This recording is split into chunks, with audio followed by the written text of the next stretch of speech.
Hi, my name is Yora. It's nice to meet you. I recently finished and published my book, Echo of the Silent, and let me tell you, there were many challenges I wasn't prepared for. I think it was a journey that's worth sharing. Is my book any good? Well, that's debatable, but it is done, and I'm happy with how it turned out. Not perfect, but it makes me smile. Also, as a side note, I wanted to try something new, so I made an iron character in RuneScape. You can enjoy my training second best skill in the game as background to my rambling, but I wouldn't expect many updates on it. To start it all off, there are a few things that I found the hardest in the entire process: starting, feedback, finishing, and moving on.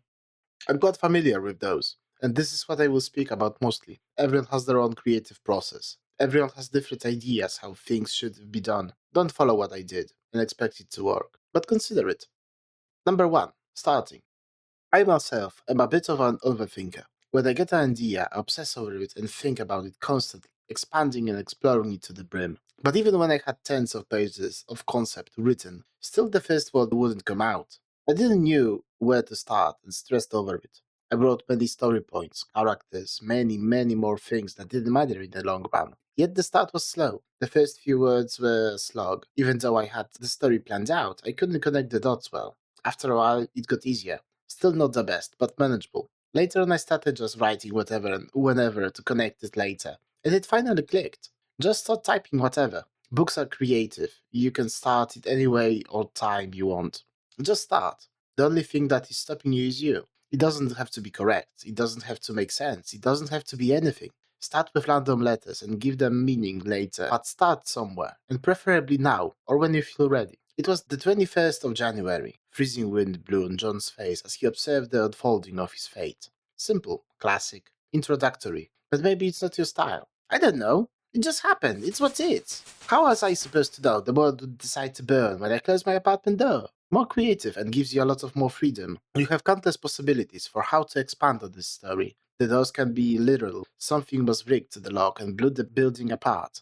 Or a metaphor for closing a chapter of his life. Yet new doors didn't open, meaning the story wasn't done yet. It really doesn't matter what you write, it matters that you do. And the most important thing is give yourself time. You can change the beginning at any point, come back, rewrite it, scrap it entirely, and do something else. But at least you got a leg in the door, and you can let the words flow.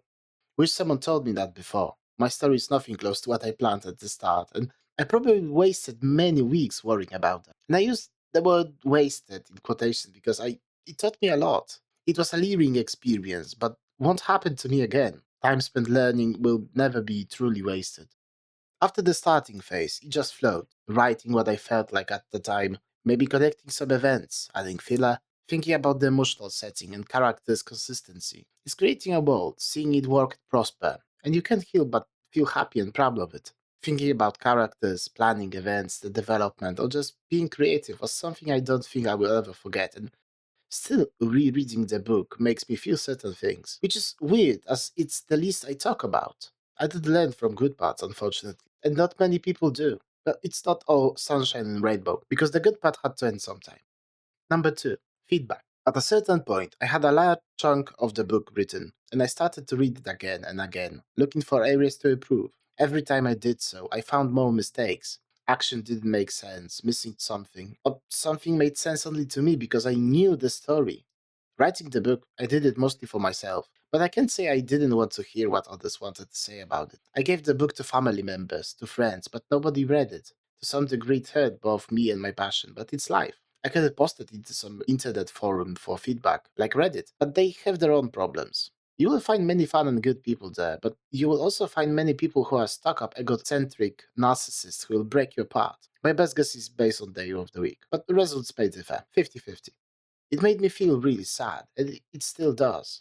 Thoughts like, if I cannot make my friends and family read it, how am I supposed to attract other people? It's a valid thought. You can justify, ground, and diffuse your thoughts for so long, but there is a limit, as there is to everything. It's been almost a month since I published it, and I still find errors I made. But I also find clever hooks I plant and little hints that make sense later on. In the end, I did it myself, without a massive team of proofreaders or editors. Overall, it had positive effect on me. Posting your story on internet forums can also be very stressful and dangerous. You're not only vulnerable, you're afraid of other people and stressed about what they think. I feel like there is a big danger of having your work stolen by someone. You have the copyright of your material, and you have to understand that in the world there are people who will take your content if they feel like it's fine and it's really good, and they will steal it, change some parts, and then release it as their own. Maybe before even you can finish a book. As someone who is afraid of people, it's not something I can do lightly. The thought of being locked in a legal battle, very, very stressful. Number three, finishing. And here we are, to my third point, and honestly the hardest part of the entire process. At this point, I'd put hundreds of hours into a single project. I was uncertain, vulnerable, scared, tired, overthinking, and overanalyzing everything. I read the story tens of times, found countless mistakes, and rewrote it multiple times. At a certain point, I realized I don't know what to do anymore. I knew it needed more work, but where? I was stuck in a loop. I wanted the book to be the best, but I needed experience. To get experience, I needed to write a book. I reread the book over and over again, fixing minuscule mistakes that nobody would notice, and only hurt myself. One more thing I found out: when you constantly reread something, you ignore parts as you already know them, making repeat checks less effective if they are not separated by a certain amount of time. Starting the audiobook streams in the meantime didn't help, as it put another layer of responsibility and stress on it. Daily reading practice, settings, vocals exercises, all of that was changing my unhealthy habits. I barely had time to work on finishing the book. The problems only multiplied as I had less energy and never moved anywhere. This is where you close the deal. Focus on a single thing, do not diversify. Plan. If there is something you want to fix or check for, mark a firm finishing line and keep it no matter what. Last reread, examine speech tags, check if editing is alright, some goals you might consider, or just last read for closure. This is where I struggle the most. Self doubt, overanalyzing, stressing, and punishing myself for something that at certain point was fun. Not being able to finish the book and tormenting myself daily about it sucked all the enjoyment out of it. Was there something more I could have done? Of course there was. But it wasn't worth it anymore. Writing is supposed to be fun. This was making me miserable. After I was done with the book, it came time to publish. Even though it's incomparably better nowadays, it's still annoying. Publishing on Kindle is very comfortable, but setting it up could have been done better. Starting off, Amazon accepts many formats for the books, including .rtf, which is the file format I used mostly. Here, I forgot about the list of content at the start, so first back to editing. Note this down because it's not the last time. After that was sorted, I put the script on the website, and the problems rained down on me. My browser couldn't process the Kindle viewer on it, so I had to download the tool to do so. The said tool didn't accept the file format I written in, of course, because why not? So I tried a different browser, and it worked. My excitement was short-lived, however, because the list of content I did was not enough for Kindle to recognize it as one. Back to the drawing board too, Electric Boogaloo. Another program and 4 file formats later, I got it to work. And after some more tweaking, the book was ready. I think Kindle also has different sizes of indents and ledgers that I used, which is where more than 30 pages went compared to my files. But it's whatever, changes nothing. Unless you want a certain number, then it might be a problem for you. Also, even if you edit in Kindle Create, some things will still differ between your version and the final product. Haven't figured it out yet, so there is a fair chance it's a skill issue on my part. The paperback was okay to make, decent design and easy to follow. Overall, the entire process was annoying, but honestly better than I expected. Back in the day when I planned everything, I had put aside an entire month to tackle Kindle related stuff, but it took me only a few days. Part 4, moving on. I think my book is fun. I learned a lot, and there are many things that I will do better next time. Yet I could accept many of those lessons only after I published it. This is also something I learned too late. You think you are learning when you are fixing mistakes, but they aren't concrete yet. You didn't have any consequences. Everything can be changed, so what's the point of remembering all of that? You need to ground that experience, remember it, because you learn the best after the fact, after the mistake cannot be changed anymore, and when it matters. After finishing the book, even though the chapter was done for me yet, I felt nothing. I was still stressing over everything without any closure or release. Some people print it and burn it as last farewell. Some people talk with others about it. Some people just naturally move on without any issues. I wrote a memento, what the book was about, what it meant to me, what it taught me, and my feelings about the journey. Good, bad, sad, happy, and so on, but more extensive. It was for me, so I won't elaborate further here. You don't need to do anything. You can relax, unwind, be happy and proud of yourself because you did something amazing. Finishing something from beginning to an end is a massive achievement and you really should feel great about it. Even if you don't notice it at first, you grew step by step and became a slightly better person than you were yesterday.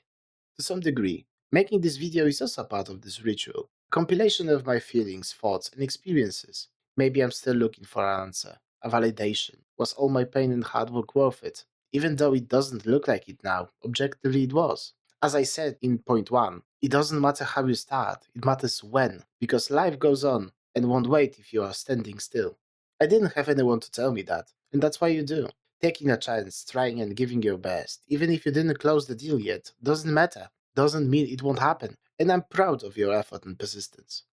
There are a few words I would like to share at the end that maybe many you writers might not like or agree with. I won't deny that I lost my way and sight of my goal along the way, but in the end, I see it again. If I saw it throughout the journey, maybe many things would be less miserable. Anyway, writing is subjective. Everyone likes different things and styles. No matter what you do, you will never be the best writer in the world. No matter what you do, there will always be someone who dislikes your book, your story, and it's fine. I know it's not really motivating and sad, but it's all about perspective. Take every day, one at a time, and celebrate every success. This mindset helped me the most, but it was also hard to keep. A wise man once said, in my field, you will never be the best. But if you make at least one person smile today, I think you are awesome. And I have to agree, you are pretty awesome. Because you make me smile every day, seeing you going, trying, and growing. Good job. I wrote that book partially because I wanted to, but also to make someone smile at one point in time. To make someone spend time with it and for a minute forget about worries of real life. Alright, I think this is it. Before I go on more tangents, I want this video to be short and to the point. Educational to some degree, but also realistic and motivational. Writing is amazing for self-discovery and to train your brain. It helped me realize many things about myself and grounded me as a person when I was lost. So anything I can do to make it easier for others is worth it. I know it's about my experience, but I want to support others. So many things are spoken towards you, a viewer. I know I did the best I could, and the quality of it is judged by you, but that doesn't mean that quality defines me. I want to share my experience to help others, to support them in the journey, and let them know it's okay to feel certain things. Whether you learned from my mistakes or from things I did correctly, it makes no difference to me as long as you remember it. Maybe a bit embarrassing. Again, another tangent. If you like what I do, give the video a like, maybe sub to the channel. If you feel like supporting me, read my book any way you can and give me your opinion about it. I love talking to you and will continue to do so until I cannot. As for the channel, I don't really have a plan for it yet. It was created as a medium for the book, but maybe it can become something more than just an advertisement. To be decided as of now. I will finish the audiobook, do some more shorts because they are fun, and maybe explore some more storytelling content. Who knows, time will tell. And while it's no longer indefinite for me, I plan on enjoying it to the fullest. This is all for now though. Be safe, be happy, and see you always.